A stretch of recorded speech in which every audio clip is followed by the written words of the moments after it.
Hello, everyone, and welcome to Autism Stories, where we connect you with amazing people that help autistic adults and teens become more successful. I'm your host, Doug Bletcher, the founder of Autism Personal Coach. There is a narrative out in society that autistic people can't have successful romantic relationships and that they can't get married, and that simply is not true. However, when autistic people do decide to get married, their wedding day can be an overwhelming and unpleasant experience. On this episode of Autism Stories, Becca Lory Hector returns to share how compromise made her wedding day and can make the wedding day of many other autistic people a day they will fondly remember for the rest of their lives. We hope you enjoy today's conversation. Becca, thanks so much for returning to Autism Stories. Oh, it's a pleasure to be back. The other interview was one of my favorites that I've ever gone to. Asked some really good questions.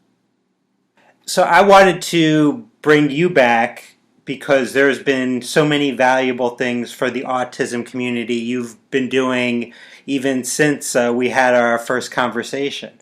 So one of those things is the video vlog that you created, Neurodiversity Newsstand, that I'm a weekly viewer of.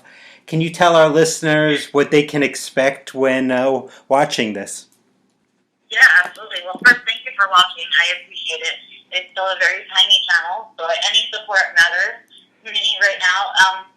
But yeah, I have some groups on Facebook, one on LinkedIn. That I started was originally only on Facebook, and we had started as a book discussion group.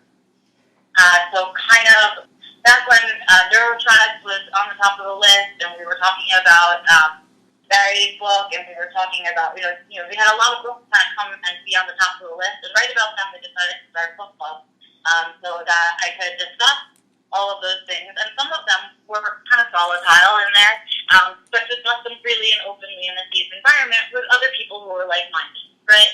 Super simple idea that I wanted to do. Well, we started with the book, but what we started to see was that in between talking about the book, we'd be sharing articles and that kind of thing. And so I kind of just decided to follow what the group wanted it to be and make it into a news group. And we didn't really have anything, I didn't think, in the community where it was a group where everyone was allowed to share, right? There were a lot of groups where it was like, don't self-promote, don't do this, all these rules around what you could do in the groups. And I wanted a group where it was like, look, let's all be committed to being adults and being kind and respectful to each other, but let's talk about what's real, right? And so let's start sharing what's really going on. And that's the basis for Neurodiversity Newsstand. Started on Facebook. That was the sign of it. It really took off on its own. People loved the concept. Everyone was really conscious of the rules, and I really only kicked out, still to this day, years later, maybe 5 or 6 people total. It's been a really exciting thing. And so from that, I had people that were cross-platform and wanted to do something similar on LinkedIn. They were looking for that same kind of news outlet. And on LinkedIn, the articles are slightly different. On Facebook, it's social stuff that we talk about and kind of general purpose stuff. On LinkedIn, there's much more about employment and discussions about business and things like that. And still, there's neurodiversity conversations around that. So I started a second group on LinkedIn. And so we've kind of been building on both those platforms. And then I came to realize that not everyone reads as fast as I do. Not everyone wants to read all the stuff that I read. And not everyone's a news junkie, but they do want to stay up, they want to be up to speed on what's going on in the community. And I thought, well, if I could do a little, summary news wrap-up show, somewhere between 2020 and, The Daily Show, that would be a really fun little 20-minute end of the week thing for folks that either are audio processors or visual processors or just didn't have the time to read that week. And that's why I created Neurodiversity Newsstand for vlog. And since I asked you to return to Autism Stories, you've started a new project that I was very exciting to receive the email. You started a newsletter, Becca's Monthly Musings. Yes. So I'm constantly looking for different mediums to connect with people. Right, so I know everybody's brain works differently, and everybody likes to intake their information in different platforms. And some people like it in all the different ways, right? So I'm always into trying new things and new ways to connect with folks that are interested in the stuff that I talk about. So that's what I decided to do. I said, look, I can get people to sign up. I can once a month kind of put together a themed newsletter. And that's what I've done. So it's sort of the basis of it. I've only sent out one so far. You can only miss one if you haven't signed up yet. But I'm going to be putting a theme on each month's newsletter. This March, our first one was trying something new. And it was just being built on that. So for the newsletter was for me trying something new. And I sent some articles and I sent, better tip sheets on how to try something new, tips for that. And so it's just a cute little, put together. Just if you haven't thought about trying something new or if that's something that's hard for you, here's something to kind of get you started off of that.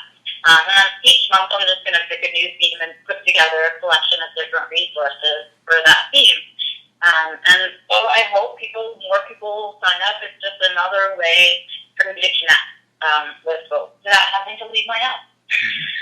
Now, something else that I really liked involving you was an article on the Autistic Bride website about your and your husband's wedding.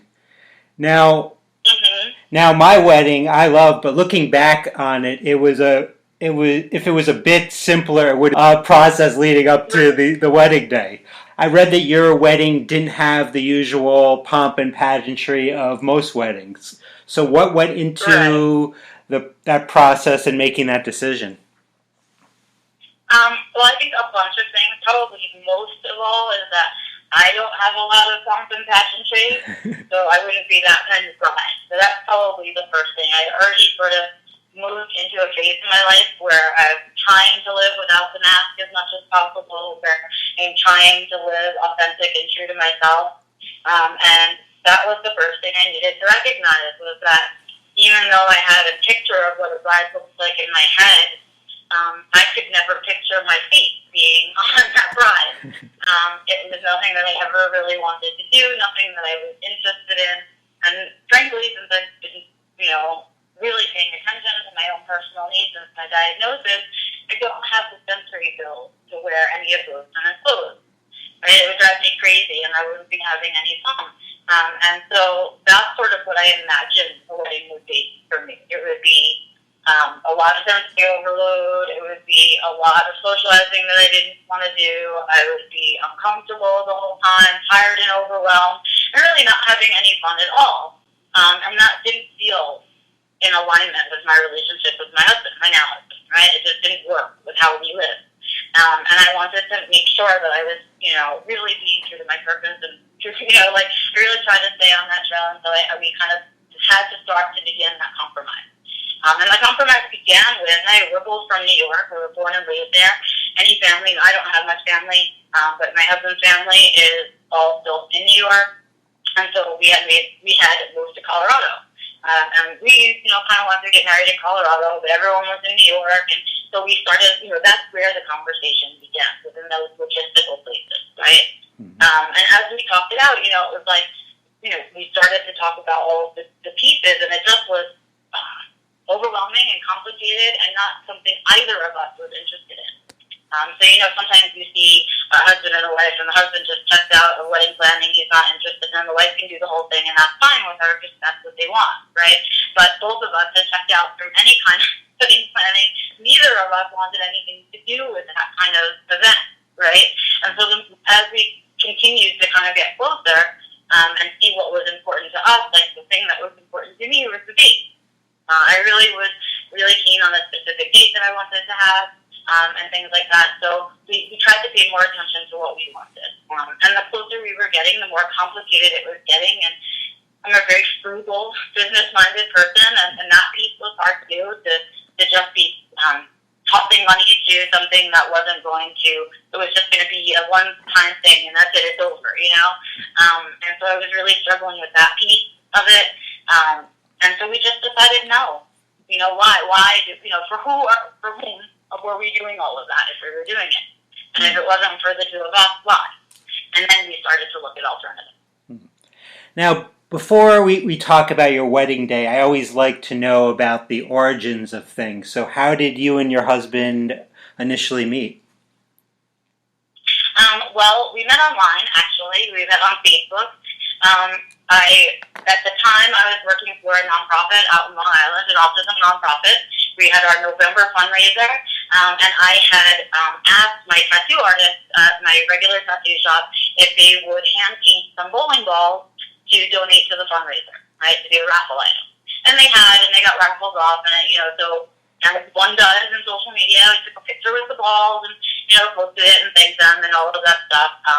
And Antonio liked the picture, and it was just so strange to me. Like, here's somebody I don't know from community. Here's somebody who is like close to my age and looks relatively quote unquote normal, right? And why is he interested in an autistic adult woman? There is no way that at that point it was all over my profile, all over. I was well into the community, so there was no like secret about my autism.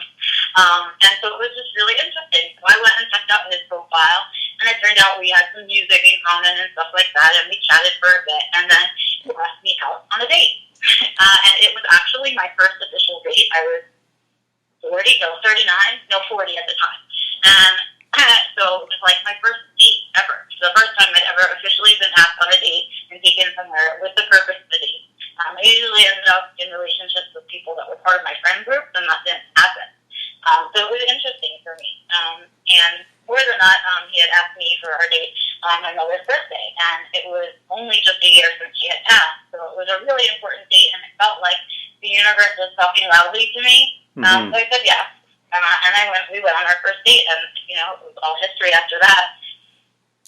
And how do you think, if at all, being autistic has impacted your relationship? Well, it's funny. I have like a two-sided answer, I think, to that question. In some ways, not at all, and in other ways, a lot, right? So I say not at all because I stepped into the relationship with my autism like a neon sign on top of my head, right? So it came with me. Right? It came with me into the relationship, my knowledge of my autism. I was already an advocate. If somebody wasn't comfortable with autism, there's no way I would have gotten to the first date. So I knew we were past there. And as we had started to date, Antonio told me about his nephew, and his nephew also had happened to just very recently gotten diagnosed on the spectrum. So there was this autism connection for us, rather than it being something that separated us. It was a connection for us. And so now that nephew is my nephew too, and so it's really it's kind of a full circle thing for us. And so that piece of it is like, well, it just was there, right? It was kind of a part of our relationship from the moment we started to be together. And then at the other side of it, it has like no effect at all because, again, I stepped into the relationship with my diagnosis and I was already well into understanding how it affected me and kind of had grown into myself a bunch. So, I stepped into the relationship with it. So it's not like it appeared somewhere and all of the challenges that came with it kind of all of a sudden came into our relationship. I came in with them. And so a lot of it was about me explaining my needs and him learning about autism itself, and all of that stuff. That's where we saw it. But, I'm me, right? So autism comes with me in any relationship that I have. It's a part of whatever relationship I'm in with anybody, my dog, my neighbor, anybody. And so in that sense, it's like a two-sided answer. Has it ever caused any trouble? I don't really think so. We have challenges. I have challenges. Things come up, but it's no different than if it happened in any other marriage. It's about compromise and understanding and communication. There happens that the things that are the squeaking wheels in our marriage may be totally different from a neurotypical marriage, right? So like a change in schedule without announcement, or something like that comes up, a break in routine that's out of control, and anything that would sort of naturally kick off a meltdown can add tension to the relationship. But I think that happens in any relationship. Anytime a person in a relationship gets triggered, it affects their relationship with others. So I don't think it's really the opposite. And that's just the human dynamic. And how did Antonio propose? Well, he proposed as authentically as I can really expect. That was one of my other things. We didn't talk about any of this stuff really in detail. Like, I didn't tell him, how I wanted to be proposed to or what I wanted to arrange. Like, I just wasn't that kind of girl. And also, by the time we were together, I was in my 40s. So, it's not like I was a young 22-year-old bride that needed the perfect wedding and a giant ring. If I wanted that, I could have gotten one for myself, right? So that's not what it was about for us. And I think, when thinking about all of that and as he got to know me, I think he figured out that if he got down on one knee at the end of some fancy dinner in the middle of a restaurant, I would probably melt into tears and go lock myself in a bathroom, right? It would be a panic attack, a meltdown, everything at once. And so I think he probably gave some thought to kind of that piece of it, because neither one of us are really comfortable with that. We both really struggle with social anxiety.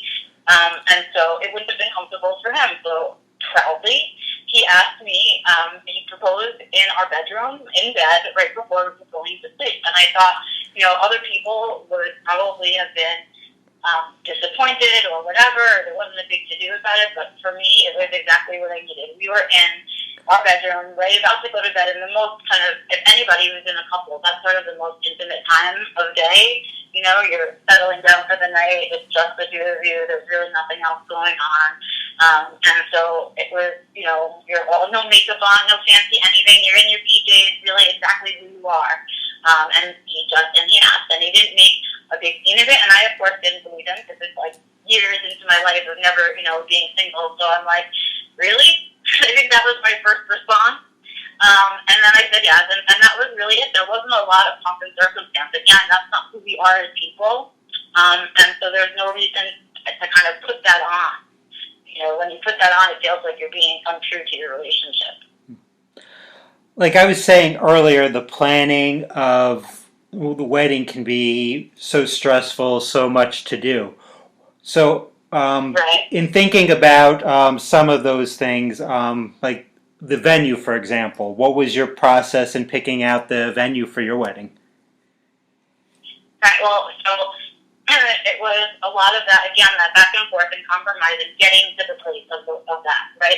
So in the beginning, the conversation started with New York or Colorado, right, when we started to talk about venues. And we had to start looking at prices. And of course, everything in New York is just outrageously priced for what you're getting. Because that's New York. And so we knew, we could do financially better in Colorado, but then the family. And so there was a lot of back and forth. But when we got to the place of, what do we want out of it, we both really wanted a small, intimate setting, like someone's backyard or something, and we really just wanted a really small handful of people to be there, again, because we struggle with social anxiety, right? And so the idea of a lot of people being there was, again, another layer of anxiety put on top of it. So eventually, when we got to where we got to, it was like, well, it really didn't matter. And some of that was because we lived in the state of Colorado, which I have to say, the marriage license situation in Colorado is very lenient. You can marry your cousin in Colorado. It's totally legal. And you don't need to have a witness around when you sign your marriage license. So that little tidbit of information of knowing that we didn't need to have a witness, that we could actually have walked into the courtroom, into the building, and applied for our marriage license, gotten it, signed it, and handed it right back to them and been married that day if we wanted to be, right? So when we got that piece of information, that bit of information really kind of impacted our choices about where and when, because suddenly all of it mattered. It could be the two of us in a car somewhere, right? And so that was a lot of freedom with that, and a lot of it opened up some of those choices for us. And so that's how we kind of came down to it. And it was like, well, we just need to be us to do this, then let's just be us. And that's what we did. So probably the most stressful part for me in the whole wedding planning process was the guest list. Who to invite, who not to invite. It was just such a pain. So how did you go about deciding on who to invite and not to invite to your wedding? Right. Well, again, I hate to keep repeating the same answer, but it did. It started as a process. So, of course, when anybody is approaching the planning of an event, you start with like one big idea and you narrow down all of that stuff. But it was a little, I think, more complicated for us. We weren't living near Antonio's family anymore. My family was mostly gone, and so no one would really be there.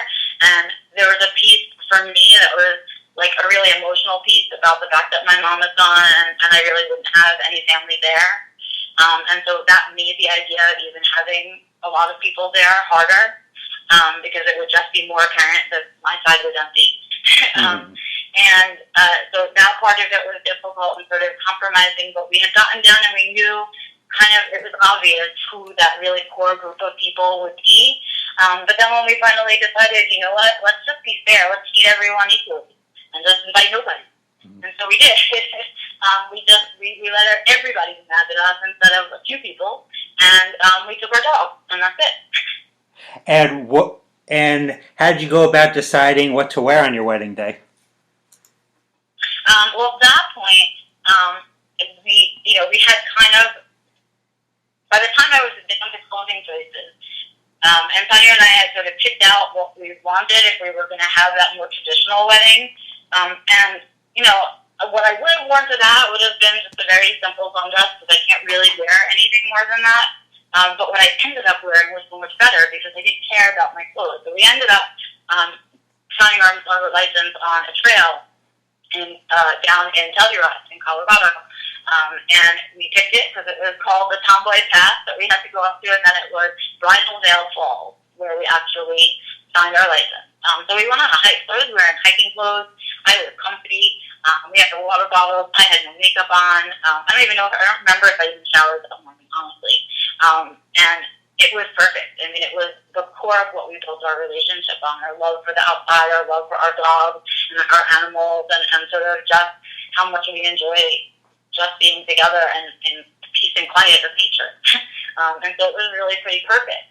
And that's sort of, I don't know, that's we ended up having what we wanted, but it wasn't, it was always a compromise along the way until we got to where we wanted to be. And I should say there were some beautiful pictures of your wedding in the article from the Autistic Bride website, so I encourage everyone to check that out. In thinking back to your wedding day, what do you remember most about that day? I actually remember the most laughing. We laugh a lot, both. And whenever you're on a hike and you have your dog with you, laughter is inevitable. But we took some funny pictures. But it was just us having an afternoon, and it encapsulated sort of why we got married in the first place, why we were together, all of that stuff. But I think it was the laughing and the silly picture taking and just really being in the moment with each other was probably my favorite. And what advice do you have for couples specifically when at least one of the people in the relationship is autistic? Well, I think when I think about the advice for that, I always come back to this really basic concept, which sounds so dumb, but it's just, you want to communicate well and you want to compromise well. And I know that sounds like really good couple advice, and it is really good general couple advice. And hard difficult, you can take that advice too, right? But it's really about communicating your needs between each other, like, these are my needs, and then the other person says, these are my needs, and then you want to compromise your needs into the situation the best you can that solves both person's needs without stepping on anybody's toes, right? That's the ideal situation. It never worked out that perfectly, but if that's the way you go into a situation with your partner, at least you'll come out with a solution that both of you have compromised on. It's never going to be perfect. It may be weighted in one person's favor one time, but it evens out over the course of time, so don't worry. But it's all about that communication piece, like, here's what I need, though, and here's what I need, versus here's what I want, right? Because wanting is one thing, needing is another. And when you deal with neurodiverse relationships where maybe one person is neurotypical and the other is not, right, the needs are different. And that's why the communication needs to happen, because the need aren't going to be the same. You can't quite anticipate them, right, as you would if they had a similar brain. So it's a lot of communication and a lot of compromise. Well, that definitely does not sound dumb at all, and nothing you ever say sounds dumb. So Thank you. I thank you, Becca, for joining us today, and I'm sure I'll be bugging you sometime soon to return. Please, you use the best visitors. I'd be happy to come back whenever. Thank you so much for having me. Thank you for listening to today's episode, and thank you to Becca for the conversation. I always end any interaction with Becca feeling much more positive and excited about the future, whether it's through all the different social media platforms where she shares her wisdom or through the conversations we have had on Autism Stories. And I hope everyone gets that feeling of positivity and being excited about the future. But that can be really tough sometimes because modern life can be challenging for just about anyone. However, when you're autistic, the world isn't designed with your unique traits in mind, and everyday demands can feel insurmountable. At Autism Personal Coach, we celebrate neurodiversity by empowering adults and teens to be the best version of their authentic selves. The people we serve are the real experts. We're here to help their goals become a reality. To get an autism coach for yourself or a loved one, you can do that by emailing doug.bletcher@autismpersonalcoach.com or call or text 216-336-5889 and request a coach today. On the next episode of Autism Stories, Jeff Joyner will join us to talk about how roller coasters can have a profoundly positive impact on the lives of autistic people. Talk to you then. Sometimes we wish we were normal. We hope you understand. This is not fun at all. There are some times we fear we can't improve. Everyone around us has said that we've improved. Taking longer to study, longer to learn. It also takes us longer to complete tasks at hand. Having Asperger's, not making sense. Our actions are different from you, a human too. Who am I? I'm a human too. I'm just like you with ASD. Who am I? I'm a human too. I'm just like